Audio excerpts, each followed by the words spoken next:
बताया but sir आपको। आप कनेक्टिविटी की बात करते हैं, बट जो कालाकोट से एक सुंदरबनी की ओर जो एक रोड आती है वही नहीं आज अभी तक कंप्लीट हुई है, तो उसका कौन जिम्मेदार है? नहीं। इतने सालों में कालाकोट इतना डेवलप क्यों नहीं हो पाया? आज भी हाँ, यस कालाकोट यस सुंदरबनी से पिछड़ा हुआ क्यों है? यस। आपको नहीं लगता एक बेसिक क्वालिफिकेशन होनी चाहिए एमएलए कैंडिडेट्स की? आपको क्या लगता है, जैसे आप जब एमएलए बन जाते हैं, क्या आपका बेसिक काम करने का क्या तरीका होना चाहिए? क्या सिर्फ आज भी हम रोड, पानी, स्कूलिंग, ये बेसिक नेसेसिटी है, ये आपको नहीं लगता बहुत सारे पहले फुलफिल होने चाहिए थे?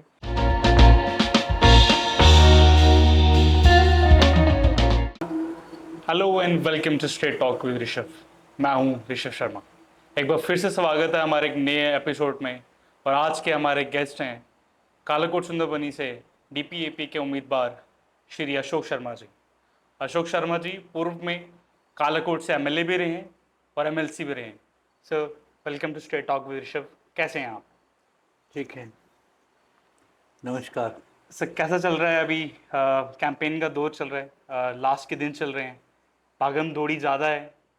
सो कैसे मैनेज कर रहे हैं और कहाँ कहाँ गए थे आज?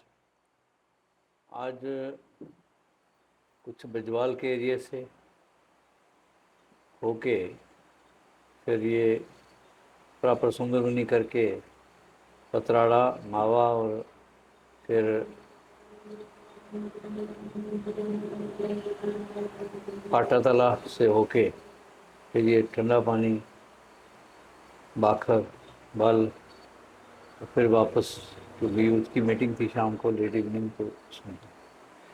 ये आपके लिए कुछ नई चीज़ तो नहीं है। आई थिंक आप 1996 में पहली बार इलेक्शन लड़े थे।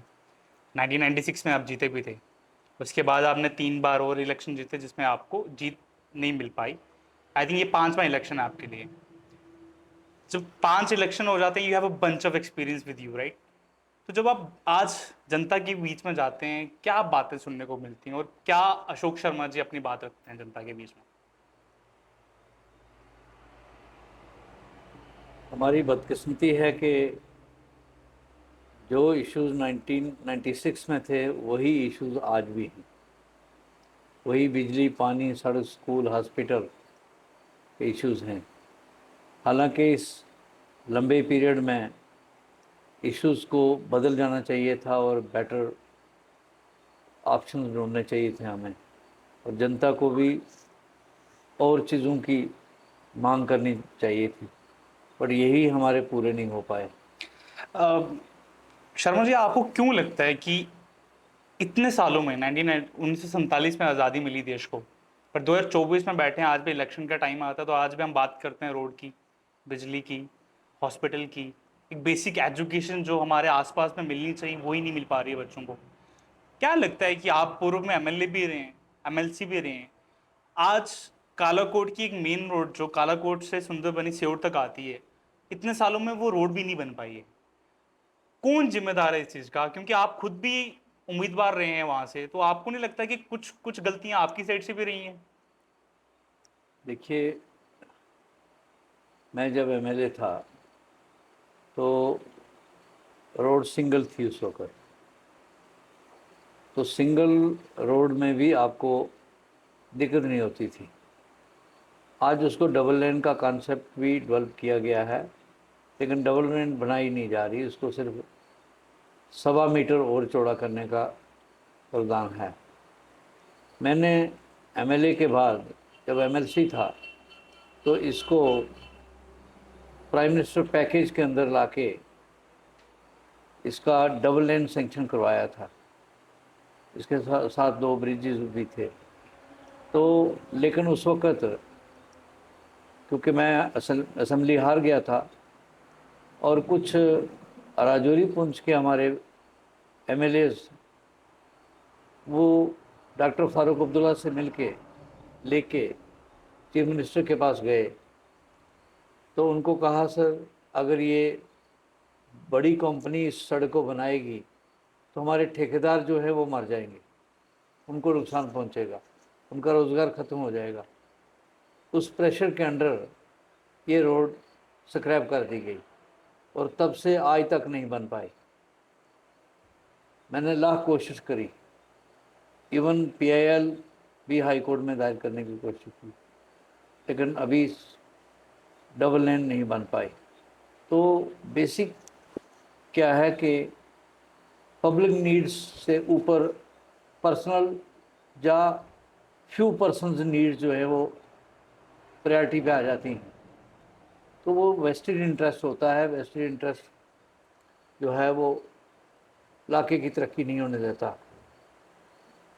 असल में सच ये है कि सेवा भाव पॉलिटिकल वर्कर्स में बहुत ही कम रह गया है, और वो जो सेवा भाव नहीं रहता, अपने घर में पैसे जुटाना, करप्शन का साथ देना, लोगों का खून चूसना, कई बार तो ऐसे नेता भी होते हैं कि बोन मैरो भी निकालना चाहते हैं इंसान की रीढ़ की हड्डी से। तो ये जो काम हो रहा है, इससे आप देवक की सड़क आपके सामने है, 23 करोड़ रुपया खजाने से निकला है, मुश्किल से 5 करोड़ रुपया भी नहीं लगा उसके ऊपर, 18 करोड़ का गबन है। और जिस ठेकेदार ने वो बनाई है वो आज भारतीय जनता पार्टी का कैंडिडेट है। अब वो पैसा खर्च रहा है हर रोज़। मुझे तो अपेक्षा है कि इलेक्शन कमीशन ऑफ इंडिया के जो ऑब्जर्वर्स हैं, जो टीम्स हैं, वो इसको देखें। हर रोज़ वो लोगों को गाड़ियों में उठाते हैं, रात को शराब और मुर्गे खिलाते हैं, शायद पैसा भी देते होंगे, और हर रोज़ उनको रात को वापस छोड़ते हैं। वही पैसा 18 करोड़ एक सड़क का है। तो अगर इस तरह की 50 सड़कें बनी हों या इन नेताओं ने बनाई हों बतौर ठेकेदार, तो आप अंदाज़ा लगाइए कि कितना धन इनके पास है। मेरा कल ही उन्हीं के बेटे युवराज सिंह के साथ पॉडकास्ट हुआ है। ये सवाल मैंने भी पूछा था उनसे, क्योंकि अर्ली ऑन जब मैं यशवर्धन जी से भी बात करी थी, उन्होंने भी देवक हथल रोड की बात करी थी कि देवक हथल रोड पे जितना फंड आए थे वो यूज ही नहीं करे गए। बट युवराज सिंह का कहना है कि ये 8 साल पहले की बात है। 5 साल के बाद हमने जो रोड बनाई थी, 5 साल के बाद हमने वो हैंड ओवर कर दी थी गवर्नमेंट को। उसके बाद मेंटेन करना गवर्नमेंट का काम था, हमारा काम नहीं। देखिए, हम अपना मकान बनाते हैं, 100 साल चलता है। मैंने बतौर MLA जो सड़कें बनाई, मैक्सिमम रोड्स को इंटीरियर में 10 किलोमीटर में ले गया, मिनिमम 10 किलोमीटर, और मैक्सिमम सड़कें बनाई। नबार्ड के ज़रिए मैंने उस ज़माने में 40 करोड़ रुपया लाया, which was highest in the country. किसी भी एक असेंबली सेगमेंट में 40 करोड़ उस ज़माने में नहीं आया नबार्ड से। लेकिन 10-15 साल वो सड़कें चली, कोई टूटी नहीं। तो ये सड़क का हाल ये है, आज का नहीं है। सड़क बनते ही 2 महीने के अंदर टूट गई थी, और लोगों ने प्रोटेस्ट करे, कंप्लेंट्स करी, विजिलेंस को कंप्लेंट्स करी, CBI को कंप्लेंट्स करी। और मेरे पास भी जब लोग आए तो मैंने भी उसमें स्ट्रेस करा, लेकिन एडमिनिस्ट्रेशन इतनी कठोर और सपोर्टिव है, जो स्कैंडल्स लोग हैं, इट्स वेरी अनफॉर्चुनेट। और इस वक्त तक कुछ नहीं हुआ। जब ये सड़क का मैंने नक्शा डाला, मैं क्योंकि यूँ कहता रहता हूँ सड़क के बारे में कि अगर इतने खड्डे हैं इसमें, अगर भैंस भी बीच में बैठा दी जाए तो भैंस नज़र नहीं आएगी, हो सकता है सींग उसके नज़र आए। तो ये 2 महीने के अंदर अगर टूट गई, लोगों ने प्रोटेस्ट करा, तो 5 साल की बात कौन सी है। आप खुद वकील भी हैं, आपको नहीं लगता था कि आपको लॉ का एक रास्ता लेके जाके कोर्ट में उनके खिलाफ एक पिटीशन बिल्कुल डालनी चाहिए बिल्कुल थी? करना चाहिए, करना चाहिए। मैंने करा। आप हैरान होंगे कि अंदरोला ब्रिज जो है वो 2014 के फ्लड्स में बह गया था। उसका पैसा जो है वो स्पेशल पैकेज आया था डिज़ास्टर मैनेजमेंट के लिए, पैसा मौजूद था। लेकिन despite litigation in the high court, अभी 2 महीने पहले हाई कोर्ट ने ऑर्डर किया कि अगस्त एंडिंग तक इसको कंप्लीट करो, वो नहीं हो पा रहा। अब इतना इररिस्पॉन्सिबल एडमिनिस्ट्रेशन है कि हाई कोर्ट की डायरेक्शंस को भी तब तक नहीं मानते जब तक उनके खिलाफ कंटेम्प्ट नहीं हो, जब तक वो बंदूक यहाँ गले की नोक यहाँ तक नहीं पहुँचे कि तुम्हारी नौकरी जाने वाली है और तुम ऑफिसर को सज़ा होने वाली है। सो इस तरह के माहौल में बहुत परिवर्तन की ज़रूरत है, और ये जो मिल भगती है ये बहुत तबाही कर रही है। सर आपको नहीं लगता, आप खुद वकील भी हैं और आई थिंक सबसे एक्सपीरियंस हैं जो भी यहाँ आपके अपोनेंट्स हैं, आपको नहीं लगता एक बेसिक क्वालिफिकेशन होनी चाहिए एमएलए कैंडिडेट्स की? हमारा तो डेमोक्रेसी बहुत रिच है and we are proud of it, because we got independence making sacrifices of lakhs and lakhs of the people। लेकिन बदकिस्मती है कि पॉलिटिकल फील्ड में रिफॉर्म्स जो है वो हमारी सुने हैं। पाकिस्तान में एमएलए के लिए कंटेस्ट करने के लिए ग्रेजुएशन क्वालिफिकेशन ज़रूरी है, लेकिन यहाँ नहीं है। यहाँ अंगूठा छाप बन सकता है। रिफॉर्म्स जो इलेक्टोरल रिफॉर्म्स हैं, या reforms for sustaining the democracy, they are missing, और उस तरफ पार्लियामेंट का ध्यान नहीं है। ये बड़ी बदकिस्मती की बात है कि पार्लियामेंट में एनेक्ट होना चाहिए था, अगर वहाँ ग्रेजुएट और यहाँ ला ग्रेजुएट होना चाहिए था, तब जाके हम कहते हैं कि हमारा डेमोक्रेसी ज़्यादा पनप रही है। And now we don't have TN Seshan as Election Commission of India. उनने जो रिफॉर्म्स करी थी वो अब वर्चुअली प्रैक्टिकली मिसिंग है। तो इसलिए ऐसे ही सिचुएशन में हम लोगों को पनपना पड़ रहा है। अब अंदाज़ा लगा लीजिए यूथ का क्या हाल है, how they are frustrated. 1.5 lakh post अभी खाली पड़ी है, नौकरियां नहीं, भर्ती नहीं हो रही है। एक अंदाजे के मुताबिक पिछले 10 साल में 9 लाख करोड़ रुपया जो है वो उसका बजटिंग हुई, वो पैसा वापस खजाने में नहीं आया, इसको कहीं ट्रांसफ़र करा गया, और किसने किया, कहाँ गया, nobody knows about it and nobody is answering it. तो इस तरह से कई चीज़ें हैं। यहाँ इंडस्ट्री आ सकती है, यहाँ टूरिज़म आ सकता है, यहाँ माइक्रो हाइडल प्रोजेक्ट्स हो सकते हैं। मैंने as MLA 7 micro hydel projects जो है वो सेंक्शन करवाए। 2 का टेंडरिंग हो गई and that was a global tendering, ठंडा पानी और चिंगस का। इनमें 700 लोगों की एम्प्लॉयमेंट भी होती, लोकल जनरेशन पावर की हो जाती और हमें बाहर की बिजली की ज़रूरत नहीं पड़ती। पर मेरे एमएलए हटने के बाद वो फाइलें धूल चाट रही हैं। तो यहाँ वो कॉन्सेप्ट नहीं है कि हम लोग एक डेवलपमेंट करें। इलेक्शन के दिनों में बहुत सारा पैसा, शराब और कई और लानत वाली चीज़ें जो हैं उनका इस्तेमाल होता है। सर मैं कुछ पास में जाना चाहूँगा। आपने जो फर्स्ट इलेक्शन लड़ा था और जीता भी था, आप नेशनल कांग्रेस की तरफ से कंटेस्ट किया था आपने। ऐसा क्या हुआ कि आपको कांग्रेस छोड़नी पड़ी? डीएपी आज़ाद साहब के साथ आपने पार्टी ज्वाइन की, बट आज इलेक्शन का माहौल है जहाँ बड़े बड़े नेता मैदान में उतर के अपने कैंडिडेट्स की प्रमोशन कर रहे हैं, बट आपकी साइड आज़ाद साहब नहीं दिखते हैं। क्या कुछ नाराज़गी है? क्या वजह है उसकी? आज़ाद साहब अचानक उनको रात 1:45 चेस्ट कंजेशन हो गया, पेन होने लगी। जी। सुबह ही श्रीनगर से 7 बजे उनको वॉज शिफ्टेड टू दिल्ली। थोड़ा जब वो इम्प्रूव हुए तो फिर आए, कुछ मीटिंग्स उन्होंने करी हैं। अब 3 दिन से लगातार वो एम्स में अपनी ट्रीटमेंट में टेस्ट हो रहे हैं, उनका ट्रीटमेंट हो रहा है। आज भी डॉक्टर को उन्होंने दिखाया। अभी मेरी 1 घंटा सवा घंटा उनसे बात हुई, पहले बात हुई है। He is not feeling well to come in the field and address. मतलब वो आप नहीं, हेल्थ की वजह से नहीं आ पा रहे नहीं हैं? आ पा रहे।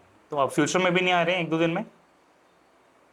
अभी कह नहीं सकते हम लोग, but as per today doctors have advised him not to move. Okay sir, आप पूर्व में एमएलए भी रहे हैं, आपको क्या लगता है कि जो जब पूर्व में आप एमएलए थे, जो सबसे बड़े काम आपने करे, आप वो भी बताइए। आपको क्या लगता है जो आज के टाइम पे सबसे जो 5 मेजर थिंग्स हैं जो कालाकोट सुंदरबनी में सबसे ज्यादा नीड है? देखिए, सबसे ज़्यादा जो काम मैंने किया कनेक्टिविटी का किया। जैसे मैंने बताया बट सर, आपको। आप कनेक्टिविटी की बात करते हैं, बट जो कालाकोट से एक सुंदरबनी की ओर जो एक रोड आती है, वही नहीं आज अभी तक कंप्लीट हुई है, तो उसका कौन जिम्मेदार है? नहीं, उसका जिम्मेवार उमर अब्दुल्ला साहब बतौर चीफ मिनिस्टर आए वहाँ कालाकोट में। उसका जिम्मेवार, उन्होंने वादा किया कि 1 साल के अंदर अंदर मैं डबल लेन बना के खुद यहाँ पहुँचूँगा, गाड़ी चला के आऊँगा, लेकिन वो वादा खिलाफ़ी हुई। जो टेंडरिंग हुई और टेंडर निकल गए डबल लेनिंग के, मैंने आपको बताया कि प्राइम मिनिस्टर पैकेज में से जो पैसा आया, उस वक़्त के विधायक जो थे उन्होंने बाकी लोगों से मिलके, लेजिस्लेटर से मिलके, फारूक अब्दुल्ला साहब को लेके अल्टीमेटली वो चीफ मिनिस्टर के पास गए और उसको रुकवा दिया। ये रुकवाने वाले जिम्मेवार हैं, ना कि कोशिश करने वाले और टेंडरिंग रुकानी करवाने उस टाइम वाले। पे थे वो MLA, I think Thakur Yashpal Singh ji ji थे। जी बिल्कुल थे। आप ये कह और रहे हैं कि उस रोड का काम रुकाया था ठाकुर यशपाल सिंह जी ने? जी बिल्कुल, उस वक्त भी रुकवाया, और अब भी जो रुकवाने वाले हैं उन्हीं के भाई बंधु हैं, क्योंकि ये डबल लेन बनना था। डबल लेन से स्क्रैप करवा दिया गया और कॉन्ट्रैक्ट ले लिया गया। अभी इस रोड का कॉन्ट्रैक्ट किसके पास है? कुछ नेशनल कॉन्फ्रेंस के लोगों के पास है, कुछ बीजेपी के वालों के पास है। किसी एक कंपनी ने अपने नाम करवाया और आगे उनको अलॉटमेंट करी हुई है, सब लेट किया हुआ है। आपको क्या लगता है, जैसे आप जब एमएलए बन जाते हैं, क्या आपका बेसिक काम करने का क्या तरीका होना चाहिए? क्या सिर्फ आज भी हम रोड, पानी, स्कूलिंग, ये बेसिक नेसेसिटी हैं, ये आपको नहीं लगता बहुत सारे पहले फुलफिल होने चाहिए थे? सुंदरबनी की बहुत बड़ी डिमांड्स हैं, मैं उस पर फिर से आऊँगा आपके आवाज़ अकेले में। बट आपको नहीं लगता ये सब कुछ चीज़ें बहुत पहले मिल जानी चाहिए थी, जिसके लिए आज भी आप आई थिंक जिस एरिया में भी गए होंगे, वहाँ पे रोड कनेक्टिविटी इतनी अच्छे से नहीं होगी, वहाँ की बिजली अच्छे से नहीं पहुँची होगी, वहाँ पे पानी पीने के लिए नहीं मिल पा रहा है। तो जब इतना सब कुछ नहीं मिल पा रहा है, आप खुद भी रहे हैं एमएलए, तो फिर आप जनता के पास जाते हैं, जनता से कैसे फिर से प्रॉमिस कर पाते हैं कि इस पर ये चीज़ें हो पाएंगी? बिल्कुल सर, देखिए, जो भी प्रोजेक्ट सैंक्शन होता है, पहले तो उसका जो एस्टिमेशन है वो एग्जारमेंट होती है, और दूसरा वो जो टेंडरिंग का प्रोसेस है उसमें भी वो मिलबख्ती हो जाती है, और वो ज़्यादा महंगे रेट पे जो है अबव पे वो ले लेते हैं। फिर उसी मिलबख्ती में क्वालिटी ऑफ कंस्ट्रक्शन जो है उसके पास साथ कंप्रोमाइज़ करते हैं। मान लीजिए एक सड़क है, नॉर्मल सिंगल रोड जो है या लिंक रोड जो है, उसमें 1.5 फुट का आपको आरबीएम रोड बिल्डिंग मटेरियल डालना है और उसको प्रेस करके 1 फुट पे ले जाना है। आप कहीं भी देख लीजिए, 6 इंच भी कहीं नहीं डाला है। लेकिन are engineers have compromised, are contractors have compromised, are political leaders have compromised। जब मैं एमएलए था तब ऐसा नहीं हो सकता था। इसलिए जो कंप्रोमाइज़ कर लेते हैं हमारे लोग, पॉलिटिक्स में जब जीत जाते हैं तो अपने घर भरने के लिए, बहुत सारे पॉलिटिकल लीडर्स को आपने देखा होगा कि चप्पल पहन के आते हैं, और फिर जब एमएलए बन के साल 2 साल 4 साल में वो इतने अमीर हो जाते हैं कि आप एक धनवान का लेना शुरू हो जाते हैं। तो वही पैसा वो इस्तेमाल करते हैं और लोगों की जुतियां और उन्हीं के सिर, वो गरीब का खून चूसा और उन्हीं के ऊपर लगा दिया। आज आप देख सकते हैं कई जगह तो शराब की नहरें बह रही हैं। शराब की दुकानों पे चले जाएं तो कॉन्ट्रैक्ट लगे हुए हैं कि जितना मर्ज़ी आओ और पियो और जाओ। और आप देख सकते हैं सुंदरबनी के अंदर भी और कालाकोट के अंदर भी कई जगहों पे, जैसे पानी की शबील बुज़ुर्ग लगाया करते थे, इस तरह शराब की शबीलें लगी हुई हैं, और साथ में खान पान बढ़िया है, उनका प्रोटोकॉल बढ़िया है। लोग खुश हो जाते हैं कि हमें और ये तो एक उनके लिए ईद और दिवाली का जश्न हो जाता है। लेकिन असल में गरीब आदमी नहीं सोच सकता कि मेरे पाँव काटे जा रहे हैं, मेरा आने वाली फ्यूचर जो है, मेरी कमिंग जनरेशन का डार्क हो रहा है। आप हैरान होंगे डिग्री कॉलेज सुंदरबनी है, डिग्री कॉलेज कालाकोट है। मेडिकल नॉन मेडिकल सब्जेक्ट और कॉमर्स सब्जेक्ट दोनों में नहीं है। नहीं है और बिल्कुल। पिछले 16 13 साल से ये कॉलेजेस हैं। हमारा बच्चा जब बच्ची जो पढ़ने के लिए जाता है, साइंस पढ़ना चाहता है या कॉमर्स सब्जेक्ट लेना चाहता है, तो उसको जम्मू जाना है या राजौरी जाना है, और mostly people go to Jammu. Jammu. अगर बच्ची है तो उसको उसके साथ उसकी माँ या बहन या घर का परिवार का एक सदस्य और चाहिए। मिनिमम भी 2.5 3 लाख के रेंज में हर वर्ष उस गरीब आदमी को जो बच्चे को पढ़ाना चाहता है, बच्ची को पढ़ाना चाहता है साइंस, उसको एक्स्ट्रा एक्सपेंसिव बढ़ते हैं। कितना बर्डन हुआ है उस वक्त। मेरे ख्याल में अगर 3 4 या 5 लेक्चरर यहाँ दे देते और वहाँ दे देते साइंसेस के और कॉमर्स के, तो ये चल सकता था। छोटी सी बात है, वो बड़ी बात नहीं। आपने बट कॉलेज की बात की सर, मैं खुद सुंदरबनी से हाई सेकेंडरी स्कूल से पास आउट हुआ हूँ। सुंदरबनी हाई सेकेंडरी स्कूल और girls school high secondary school की बहुत सालों से डिमांड है कॉमर्स स्ट्रीम की। आज तक कॉमर्स स्ट्रीम भी नहीं मिल पाया है सुंदरबनी में। तो क्या लगता है कि आज जब बोर्ड मांगने की बात आती है कि हम हर कोई आता है कि हम ये करेंगे, बट जीतने के बाद वो सब वैनिश क्यों हो जाते हैं? मुझे तो यहाँ बताया गया सुंदरबनी में पर्टिकुलरली कि टेलीफोन नुमाइंदा नहीं उठा पाते। अब कितने बिजी हैं, क्या दिक्कत है उनकी, मैं नहीं कह सकता, पर उनको ये अक्सर परेशानी हो रही है, आरोप लगते रहते हैं ये रविंद्र कहा रैना साहब जाता पे। है। जी जी जी। तो कालाकोट में भी जो नुमाइंदे हैं उनकी अवेलेबिलिटी भी बहुत कम रही है वहाँ। और वैसे भी असेंबली तो थोड़ी देर रह के भंग हो गई है। 10 साल से तो इलेक्शन नहीं हुआ और लेफ्टिनेंट गवर्नर साहब यहाँ राज कर रहे हैं, और एक व्यक्ति लोगों की कांक्षा को पूरा नहीं कर सकता। उनकी ब्यूरोक्रेटिक सेटअप जो है वो इस तरह का बन गया है कि they are trying to pass the time. सिर्फ मेरा यशोवर्धन जी से भी ये सवाल था, युवराज सिंह जी से भी ये सवाल था। सुंदरबनी के लोगों को लगता है कि उनको हमेशा ठगा गया, उनको ठगा गया। पहले नौशहरा के साथ कंबाइन करके रखा, अब जब सुंदरबनी को अलग से विधानसभा क्षेत्र मिलना चाहिए था, उनको उल्टा कालाकोट के साथ जोड़ दिया गया। आपको नहीं लगता ये सुंदरबनी की राइट डिमांड है, सुंदरबनी को एक विधानसभा क्षेत्र मिलना चाहिए? देखिए, कथनी और कहने में फ़र्क होता है। आज इलेक्शन में तो कोई भी कुछ भी कहेगा, लेकिन वास्तव में जो रीढ़ की हड्डी है सुंदरबनी की, वो उसको तोड़ दिया गया है। और आप हैरान होंगे, जो पहली पुरानी तहसील है सुंदरबनी की, उस तहसील को भी आधा नौशहरा के साथ लगा के दिया गया, और जो पार्ट नौशहरा के साथ गया वो पार्लियामेंट में अनंतनाग के साथ जुड़ गया है। तो क्या नुमाइंदगी है और कौन सी नुमाइंदगी है और कौन सी पार्टी रूलिंग है, क्या कर रहे थे वो लोग? अब बैकबोन तोड़ने वालों को भी आप कोई परेशान करेगा तो हम क्या कर सकते हैं? ये तो सुंदरबनी की जनता देखेगी, यहाँ का वोटर देखेगा कि क्या हाल उनका किया है। जहाँ तक मेरा रोल है, मैं उस वक्त इंडियन नेशनल कांग्रेस में था। एक डेलीगेशन इंडियन नेशनल कांग्रेस का राजौरी ज़िला का मेरी क़यादत में, जिसमें शबीर खान और रविंद्र शर्मा भी थे, हम लोग डिलिमिटेशन कमीशन से मिले। मैडम जस्टिस से जब बात करी और मैंने उनको बताया, उसमें उस वक़्त मौजूद थे के शर्मा साहब, जो पहले पॉलिटिकल एडवाइज़र थे गवर्नर साहब के साथ। वो क्योंकि कठुआ के रहने वाले थे। मैंने उनको बताया कि कठुआ में 5 सीट है, अब आप 6 करने वाले हो, और राजौरी में 4 हैं, लेकिन हमें इंसाफ अगर देना चाहते हैं आप, तो हमें 7 सीट मिलनी चाहिए। और राजौरी ज़िला की आबादी जो है वो 45,000 कठुआ से ज़्यादा है।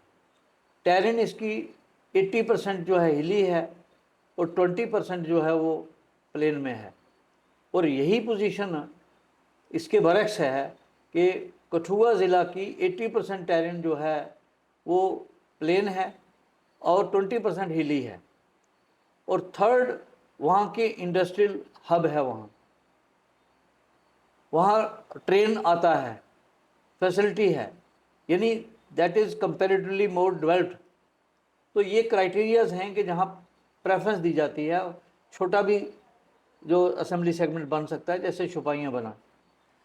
तो उस वक़्त चेयरमैन पर्सन ने ये कहा के शर्मा साहब से कि शर्मा जी, आपको कोई एतराज़ ना हो तो हम इनको इनकी मांग मान लें, 6 दे दें। क्योंकि मैं कह रहा था कि सुंदरबनी, कालाकोट, राजौरी,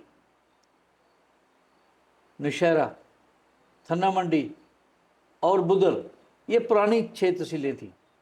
हमें 7 ना दें, 6 असेंबली सेगमेंट्स दे दें हर तहसील में, क्योंकि आदमी का आना जाना वहाँ तहसील हेडक्वार्टर पे लगा होता है कई दहाइयों से। तो बंदे को लगता है कि हमारे साथ इंसाफ हो रहा है, तो उन्होंने मान लिया। लेकिन बाद में क्या हुआ, किसी ने, एक लीडर ने तो यहाँ से फ़ोन करके सुनील शर्मा जो मिनिस्टर थे उनको कहा कि आपको मुबारक है, आपके लिए हमने नई कॉन्स्टिट्यूंसी बना दी है। तो उन्होंने अपनी नई कॉन्स्टिट्यूंसी क्यों नहीं बनाई? कोई तो वजह रही होगी। कौन सी दुश्मनी थी सुंदरबनी के साथ, कालाकोट के साथ या बाकी जिला राजौरी के साथ, कि उसको पिछाड़ा गया और हरदम पिछाड़ा गया। ट्रेन तो हम सपना नहीं देख सकते।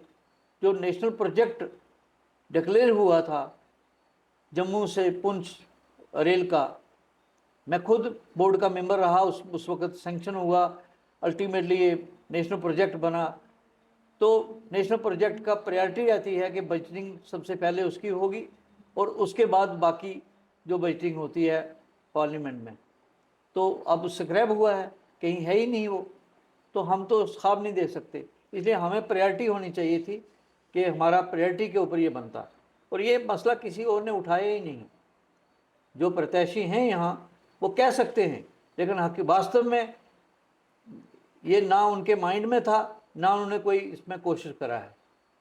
अब ये देख लीजिए आप, सुंदरबनी बाईपास हो जाएगा हाईवे, तो सुंदरबनी को की कनेक्टिविटी के लिए क्या प्रोविज़न है? प्रॉपर उसको एक हाईवे लिंक जाना चाहिए सुंदरबनी टाउन को, ताकि वहाँ की मार्केट जो है वो सस्टेन करे या वहाँ डेवलप करे। अब सब्ज़ी मंडी देख लीजिए सुंदरबनी की, 10 मरले की जगह में है।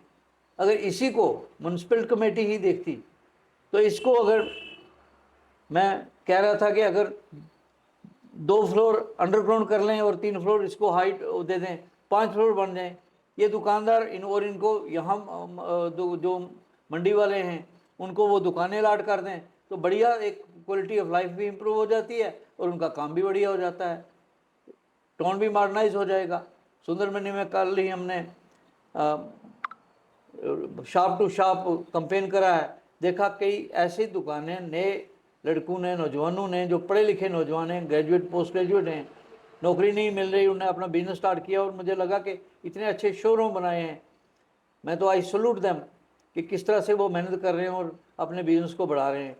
वैसे तो सुंदरबनी को बहुत ही अप्रिशिएट करना चाहिए, जिस तरह के यहाँ के पेरेंट्स ने, यहाँ के टीचर्स ने बच्चों को पढ़ा के एक मिनी केरला बनाया है। मैं तो अपेक्षा कर रहा हूँ कि ये मिनी केरला आने वाले 10 साल में अगर इसको किसी की नज़र ना लगे और लोग इसको ख़राब ना करें, तो यहाँ 10 साल में 100 IAS ऑफिसर यहाँ से निकल सकता है, इतना पोटेंशियल यहाँ का है। और इसको पोटेंशियल को सपोर्ट करने की ज़रूरत है। यहाँ कोचिंग सेंटर चाहिए, चंडीगढ़ या दिल्ली में जाने की किसी को ज़रूरत ना पड़े, यहाँ ही कोचिंग सेंटर्स हों, वो फैसिलिटी क्रिएट की जा सकती हैं। सर आपने सुंदरबनी की बात करी, बट कालाकोट के पास खुद की विधानसभा क्षेत्र था, कालाकोट का खुद के MLA 1996 से कालाकोट सेपरेट बॉडी रही है, आप पहले MLA भी रहे हैं। इतने सालों में कालाकोट इतना डेवलप क्यों नहीं हो पाया? आज भी कालाकोट सुंदरबनी से पिछड़ा हुआ क्यों है? कालाकोट के आज भी कुछ एरिया, जैसे आप त्रियाट की बात कर लीजिए, मोगला की बात कर लीजिए, वो आज भी बहुत ही पिछड़े हुए एरिया में रह चुके हैं। त्रियाट क्या आपने जिक्र किया, बहुत अच्छी बात है। त्रियाट में बलूरिया कमीशन को ला के मैंने तहसील बनवाई, वहाँ कई तहसील लेवल ऑफिस मैंने खुलवाए, मोगला में ब्लॉक बनवाया, कालाकोट में सब डिवीज़न हमने एजुटेशन करके लिया, आज एडिशनल डिस्ट्रिक्ट वहाँ है। लेकिन हमारा अनफॉर्चुनेट पार्ट है कि जब कश्मीर का लीडरशिप होती है वो जम्मू के रीजन में किसी को पनपने नहीं देती। काला कोट खुद कफील था, किसी और मदद की ज़रूरत नहीं थी। हमारे पास थर्मल पावर हाउस था, वो थर्मल पावर हाउस में 1200 एम्प्लाई थे, वहाँ 22.5 मेगावाट बिजली पैदा होती थी और वहीं का कोला इस्तेमाल होता था।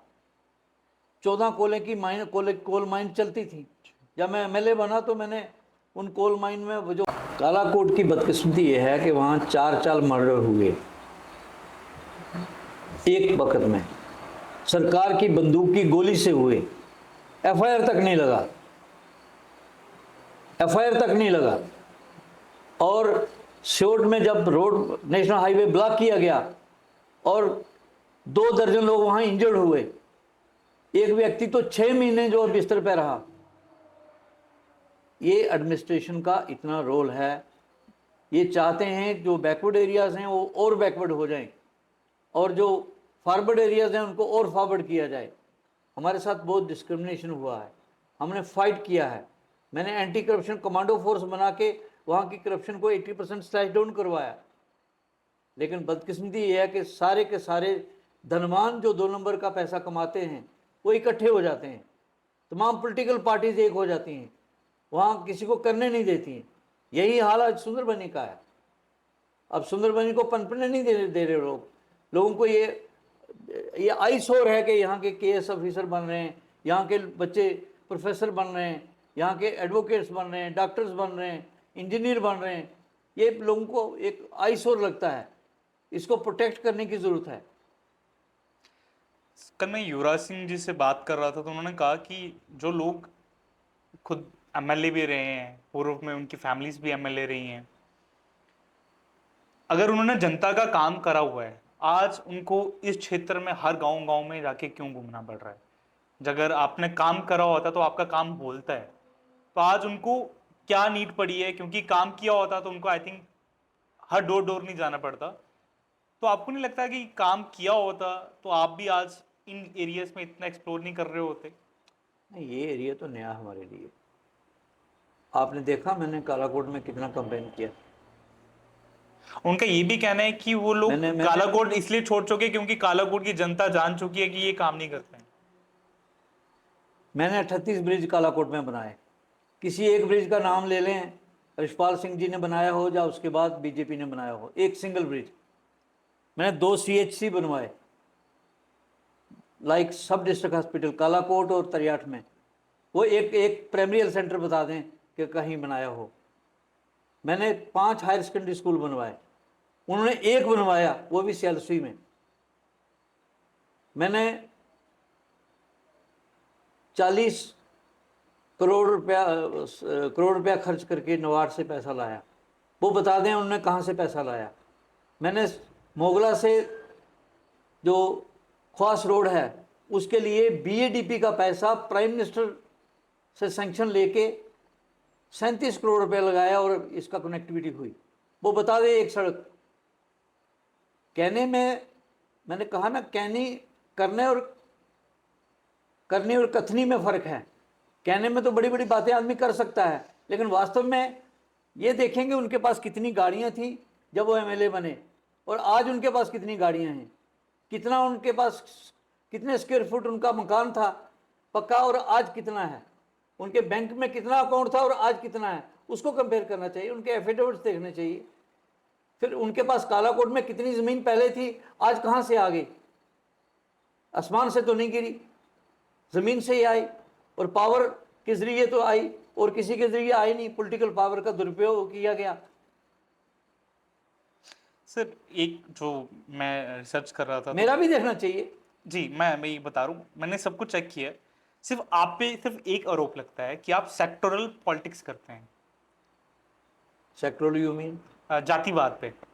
मैं जातिवाद पे पॉलिटिक्स करता होता तो 22,000 मेरी जाति के लोग हैं वहाँ, मैं तो कभी हारता ही नहीं। मैंने जो 5 लोग पहले नौकरियां दस्ती लेके आया, 5 धर्मों के लोग थे। अब गिनना चाहो तो मैं नाम भी उनके गिना दूं। कुलवीर सिंह राजपूत, जोगिंदर सिंह विशिष्ट राजपूत, रफीक मुस्लिम मसूद मुस्लिम, सोमराज ब्राह्मण। मेरी जातिवाद कहाँ है? प्रैक्टिकली देखना चाहिए। मैंने भर्ती करवाई मथियानी में, 50% से ज़्यादा तो मुस्लिम भाई थे वहाँ, ऑन स्पॉट भर्ती थी। जातिवाद कहाँ है? मेरा अस्पताल जातिवाद नहीं करता, मेरे स्कूल खोले हुए जातिवाद नहीं करते। मैंने देश में कहीं भी वुमेन आईटीआई नहीं है तहसील लेवल पे। कालाकोट में मैंने तहसील लेवल पर लाया, एक ही आईटीआई है पूरे देश में। वहाँ जो बच्चियाँ वहाँ पढ़ती हैं, ट्रेनिंग करती हैं, वहाँ तो हिंदू मुस्लिम जातिवाद की कोई बात नहीं है। जातिवाद कहाँ से आया? प्रैक्टिकली होना चाहिए ना जातिवाद। सर लास्ट के कुछ दिन रह गए हैं अभी, ज़्यादा टाइम नहीं है आपके पास हर घर जाके आप बात रखने का। अगर आप जीतते हैं, which are the 5 major things जो आप कालाकोट सुंदरबनी में 100 दिन के अंदर करेंगे? First, I'll get medical, non-medical and commerce subjects for my degree colleges. Second, I'll ensure कि जो 1.5 लाख असामियाँ खाली हैं उनको भर्ती के लिए फास्ट ट्रैक रिक्रूटमेंट का प्रोसेस किया जाए।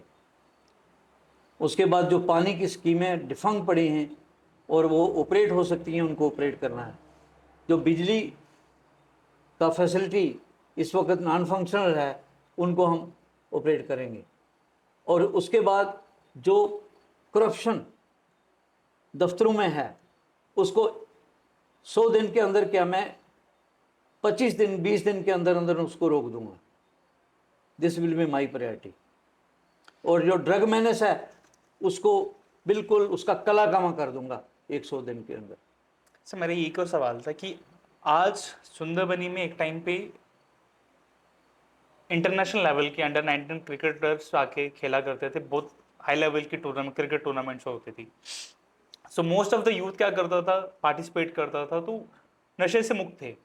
जब से डिफेंस ने वो लैंड कवर कर ली है, सुंदरबनी के पास एक ग्राउंड तक नहीं है, एक राइट प्लेटफॉर्म नहीं है जहाँ अपना टैलेंट शोकेस कर सकें।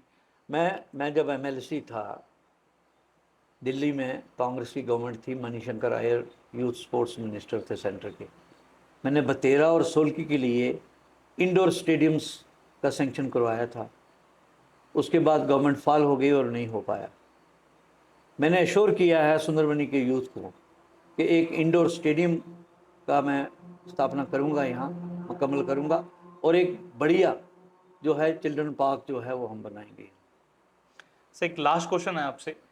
सुंदरबनी लोगों की सबसे बड़ी डिमांड है, डिस्ट्रिक्ट की डिमांड भी है उनकी। अगर आप जीतते हैं तो आप इस डिमांड को असेंबली में कैसे रखेंगे अपने? रखने के तो कई तरीके हैं और मैं हर तरीका इस्तेमाल करूँगा। वहाँ रेजोल्यूशन के ज़रिए रख सकते हैं आप, वहाँ क्वेश्चन के ज़रिए रख सकते हैं आप, वहाँ आप अर्जेंट कॉल्स के ज़रिए रख सकते हैं। कई तरीक़ाकार हैं वहाँ रखने के, तो वो सारे तरीक़ाकार हम इस्तेमाल करेंगे। मैंने तो जब एमबीबीएस का एजिटेशन हुआ तो उस वक़्त हमारे बच्चों के साथ बहुत ज़्यादती हो गई। Chief minister doctor Farooq Abdullah ने 75 लोग गांधरबल कॉन्स्टिट्यूंसी से लगा दिए, एमबीबीएस में डाल दिए। हमारा मेरिट इग्नोर हो गया। हमने वहाँ प्रोटेस्ट करा और असेंबली नहीं चलने दी, और फिर मैंने शैडो असेंबली बनाई। शैडो असेंबली में बजट खुद मैंने पेश किया, ज़ीरो डेफिसिट, और वही ज़ीरो डेफिसिट बजट आज दिन तक जम्मू कश्मीर की सरकार पेश करती है। यानी इंडिया में फर्स्ट टाइम शैडो असेंबली बनी। मैं देखूंगा कि अगर कोई दिक्कत आती है तो मैं शैडो असेंबली बना के ये काम कर सकता हूँ। सर जो लोग अभी आपका ये पॉडकास्ट सुना, देखा, क्या बोलना चाहेंगे इलेक्शन के लास्ट टाइम में? क्यों आपको वोट देना चाहिए? क्यों आप राइट चॉइस है उनके लिए? कैमरे में देख के प्लीज।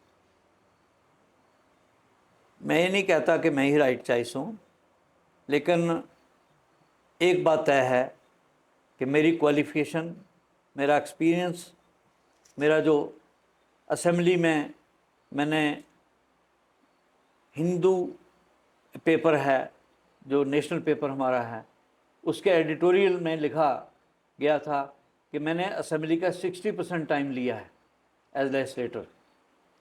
तो 60% टाइम लेने का मतलब आप समझ सकते हैं, 87 MLAs में एक MLA अगर लेता है तो उसने कितना मेहनत करा होगा। और साथ में मेरी खाते में करप्शन शून्य है, प्रॉपर्टी का enhancement as a legislator 10 years शून्य है, मेरा क्राइम शून्य है, और एग्जाम्पलरी परफॉर्मेंस असेंबली में है, with in assembly and outside assembly. और मैं आज फिर वादा करता हूँ कि एक भी पैसा जो मुझे कानूनी जायज़ नहीं होगा वो मेरे घर में एज लेजिस्लेटर अगर लोग बनाएंगे तो नहीं आएगा। फिर मेरा अश्योरेंस है लोगों को कि मैं इस तरह फ़ौज की भर्ती, आर्मी फ़ौज को कहते, ITBP की भर्ती, BSF की भर्ती, CRPF की भर्ती और जो इंडस्ट्रियल फोर्स है उसकी भर्ती हर वर्ष मैं कालाकोट में करवाता था। वो कालाकोट और सुंदरबनी में हर वर्ष करवाऊंगा, यहाँ के नौजवान उसमें जाएंगे। जैसे मैंने पहले DG की भर्ती करवाई, लोगों को रिमोटेस्ट एरिया में लेके, वहाँ DG ने जितने लोग आए उसने क्वालिफिकेशन और बाकी रिक्वायरमेंट्स भी नहीं देखी और उनको भर्ती कर दिया। वो भर्ती भी मैं करवाऊंगा, मैं नौजवानों को ये आश्वासन देता हूँ। और ये मैं यकीन देता हूँ कि जो प्रोजेक्ट्स पेंडिंग हैं, चाहे वो माइक्रो हाइडल प्रोजेक्ट्स पेंडिंग हैं, चाहे पावर हाउस का दोबारा चलना पेंडिंग है, चाहे सिल्क फैक्ट्री सुंदरबनी में बनाने का पेंडिंग है, चाहे यहाँ मिल्क फैक्ट्री बनाने का पेंडिंग है, चाहे मैंने जैसे कार्डबोर्ड हार्डबोर्ड इंडस्ट्री कड़मा में लगाने का फैसला किया हुआ है, वो पेंडिंग है, वो मुझे करना है। इसी तरह सीमेंट फैक्ट्री जो मेटका वाली सोलकी वाली है उसको करना है, माइंस को रिवाइव करना है। ये सारी चीज़ें मैं करूँगा, इसलिए मुझे वोट करना चाहिए। और मेरी बाल्टी खाली है, मेरी बाल्टी खाली है। मैं अपील करूंगा अपने वोटर से कि इसको मुझे भर दो और मैं भी आपका आंगन भर दूंगा, आपके आंगन को खुशगवार कर दूंगा, उसको सरसब्ज कर दूंगा, उसको फूलों से रंग दूंगा। और मैं अपेक्षा, जैसे मैंने कहा, मैंने अपेक्षा की है कि सुंदरबनी को, कालाकोट को इतनी तरक्की देने की कोशिश करूंगा कि ये एक मॉडल कॉन्स्टिट्यूंसी जो है कालाकोट सुंदरबनी बनेगी, इसको दुनिया देखेगी, पूरा हिंदुस्तान देखेगा। Thank you so much for giving your time sir. इतना लेट टाइम देने के लिए बहुत बहुत शुक्रिया। आई होप जो भी आपकी मनोकामनाएं वो पूरी हों। ये थे मेरे साथ सुंदरबनी कालाकोट के DPAP के कैंडिडेट श्री अशोक कुमार शर्मा जी। अगर आपको ये एपिसोड पसंद आया हो, don't forget to subscribe our channel. अभी मैं सर से भी पूछूंगा, sir how was your experience sir, ये पॉडकास्ट कैसा लगा आपको? बहुत अच्छा, I was very comfortable and I think I got enriched. आपके इतने अच्छे प्रश्न थे जिनका उत्तर देने में भी बहुत मुझे सौभाग्य प्राप्त हुआ। और I wish good luck to you, your channel also. और मैं ये फले फूले, ये इस तरह से खुशगवार हो जिस तरह से सुंदरबनी और कालाकोट को की अपेक्षा मैं करता हूँ, वही कामना आपकी और आपके चैनल के लिए करूँगा। Thank you sir, thank you so much.